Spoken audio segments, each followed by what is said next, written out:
ప్రపంచాన్ని ఆకర్షించే అద్భుతమైన పర్యాటక సంపద తెలంగాణ సొంతం.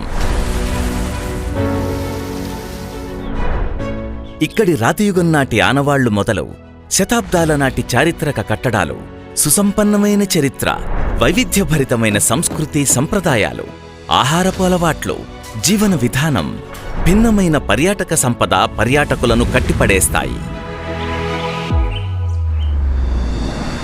రామప్ప, వేయి స్తంభాల గుడి, గొల్లత్త గుడి, దేవుడిగుట్ట, పిల్లలమర్రి, ఛాయా సోమేశ్వరాలయం, గోల్కొండ కోట, చార్మినార్, చౌమహల్లా ప్యాలెస్, కుతుబ్షాహీ టూంబ్స్ అలనాటి చారిత్రక వైభవాన్ని చాటి చెప్తాయి.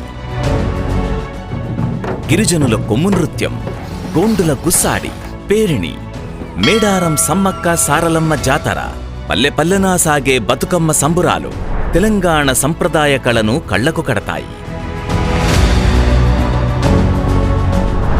యాదగిరిగుట్ట నరసింహస్వామి, వేములవాడ రాజన్న, కొండగట్టు అంజన్న, కొమరవెల్లి మల్లన్న, జోగులాంబ అమ్మవారు, బుద్ధవనం, నేలకొండపల్లి, మెదక్ చర్చ్, కొలనుపాక, మక్కా మసీద్ తెలంగాణ ఆధ్యాత్మిక సౌరభాలను వెదజల్లుతాయి.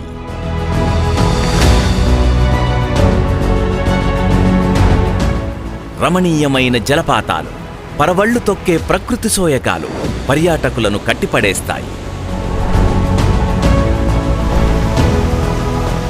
పాఠశాల స్థాయి నుంచి డిగ్రీ చదివే విద్యార్థులకు తెలంగాణ పర్యాటక, సాంస్కృతిక, చారిత్రక ప్రదేశాల మీద అవగాహన కల్పించడానికి పర్యాటక శాఖ సరికొత్త కార్యక్రమం తెలంగాణ దర్శిని. ఆదిమానవుల ఆనవాళ్ల నుంచి ప్రపంచ వారసత్వ సంపద గుర్తింపునకు కూతవేటు దూరంలో ఉన్న నిలువురాళ్లు, విలక్షణ సంస్కృతిని చాటే సూఫీ ఖవ్వాలీలు. తెలంగాణకున్న ఈ సహజ సంపదకు మరిన్ని సొబగులద్ది ప్రపంచ పర్యాటకులను ఆకర్షించేలా రాష్ట్ర సర్కార్ ముందుకు సాగుతున్నది. ఎకోటూరిజం, హెల్త్ టూరిజంపై కొత్త పాలసీలను ప్రవేశపెట్టేందుకు సర్కార్ నడుం బిగించింది. రాష్ట్రంలో టూరిజం డెవలప్మెంట్ కోసం ముందుకొచ్చే వారికి ప్రోత్సాహకాలిచ్చేందుకు సిద్ధమైంది.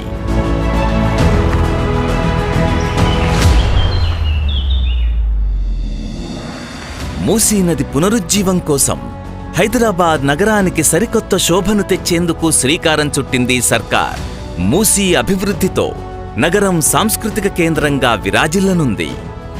సీఎం శ్రీ రేవంత్ రెడ్డి గారి పటిష్ట ప్రణాళిక, డిప్యూటీ సీఎం ఆర్థిక మంత్రి శ్రీ భట్టి విక్రమార్క గారు, టూరిజం శాఖ మంత్రి శ్రీ జూపల్లి కృష్ణారావు గారి నిరంతర శ్రమతో త్వరలోనే ప్రపంచపటంపై సరికొత్త పర్యాటక తెలంగాణ ఆవిష్కృతం కానున్నది.